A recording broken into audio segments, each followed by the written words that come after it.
Rainbow 2A.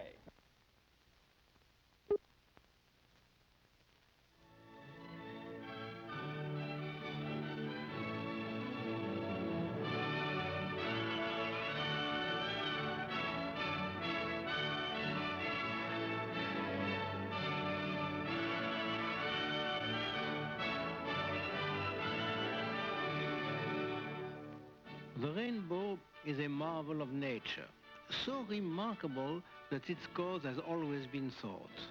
And yet, it is so little understood that I cannot choose a better subject to demonstrate how, by the method I employ, we can arrive at knowledge denied to all who have written before me. How ancient were those writings? How time-honored the ignorance? How recent the new knowledge? And how new the method?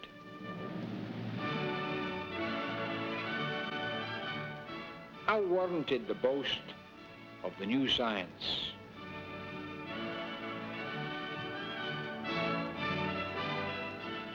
And of its spokesman, René Descartes.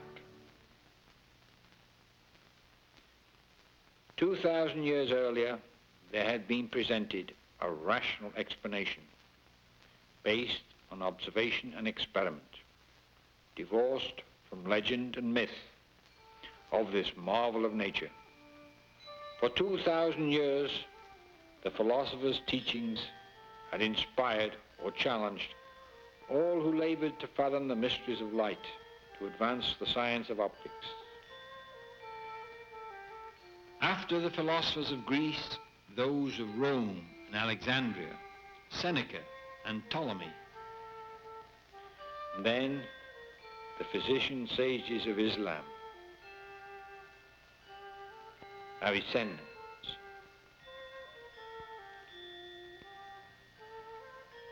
Alhazen and their disciples, and after them the later Aristotelians, the churchmen of medieval Christendom, Bishop Grosseteste, Dominican leader Albertus Magnus,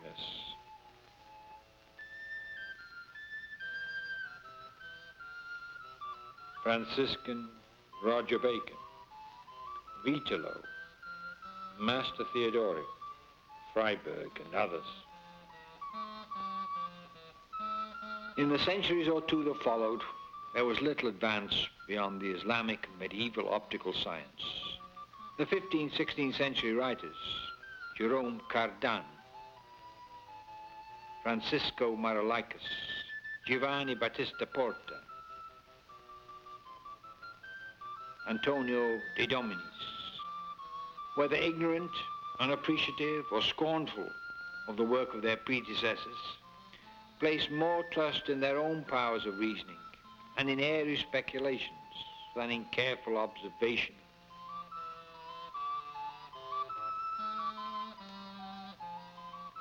But for confidence in reason and method, his own of course, no one surpassed 17th century master geometer Descartes.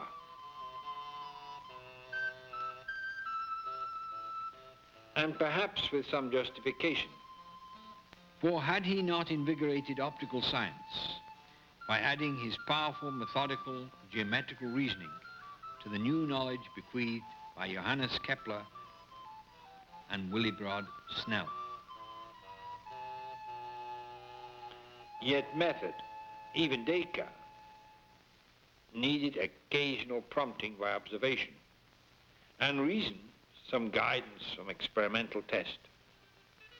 It is no surprise then to find the oft-repeated observations with transparent globe in a shaft of sunlight described as if anew, the concentration to a focus of transmitted light, the colored images, the projection of the telltale colors on the screen or wall, and the brilliant red flashes in the backward projected light. And the same basic inference is drawn. In the globe, one perceives enlarged just what occurs when sunlight is intercepted by minuscule spherical raindrops in the sky. But for Descartes, the challenge is now to explain these phenomena by rigorous calculation, by the pen, confident with his precise knowledge of refraction that he can calculate the path of the rays which fall on different points of a globe of water to determine at what point, after 2 refractions and 1 or 2 reflections, they will come to the eye. First, for 1 reflection, Descartes tabulates the results for different incident rays. Then likewise for 2 reflections. And then, in a more detailed step-by-step calculation, for the critical region of the limiting rays.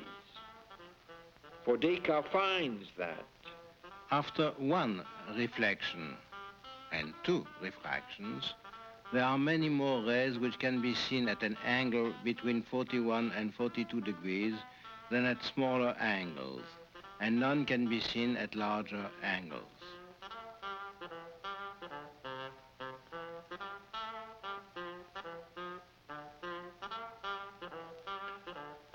Similarly, for 2 reflections, there is a minimum rather than the maximum angle of reflection, and the concentration of rays is at 53 degrees. For the master geometer of the 17th century, there is no difficulty in demonstrating clearly and unequivocally how the calculations and observations with a single sphere relate to the appearance of a host of innumerable raindrops in the sky.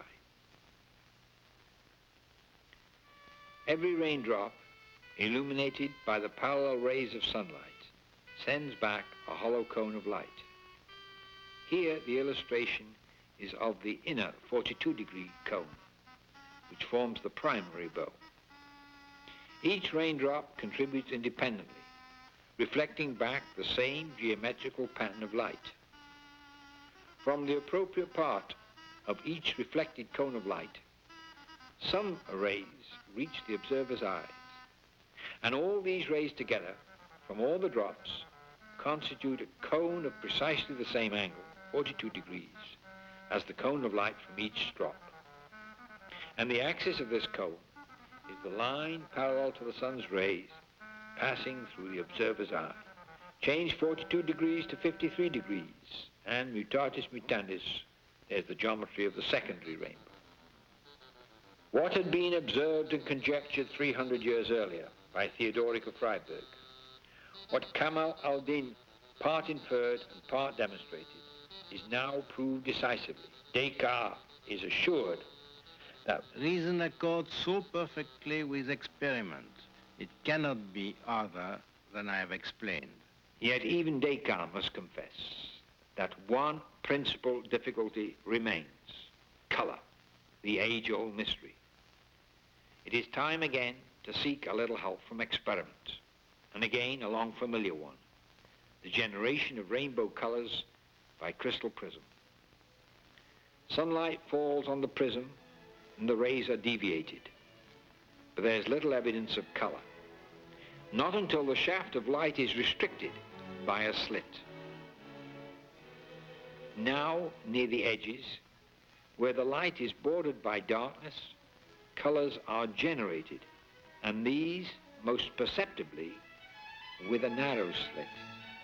Surprisingly, the great geometer does not consider that equivalently and more simply, rather than narrow the slit, for how narrow is narrow anyway, one might increase the distance to the screen in order to brighten the colors. Perhaps a narrow slit seems to Descartes to conform better to his own particular mechanical theory of color. From spheres, and prisms, and slits, it is hardly a precise logical step to rainbow colors in the sky. Yet Descartes, confident and elated by his achievement, proposes similar explanations of halos and coronas.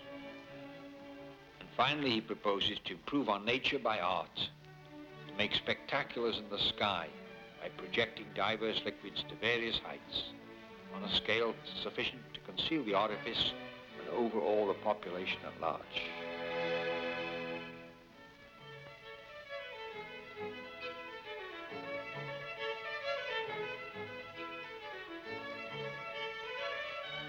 To paint the rainbow in the sky, to demonstrate the full triumph of Cartesian philosophy, the simulation, indeed, the reproduction of nature by mechanical artifice.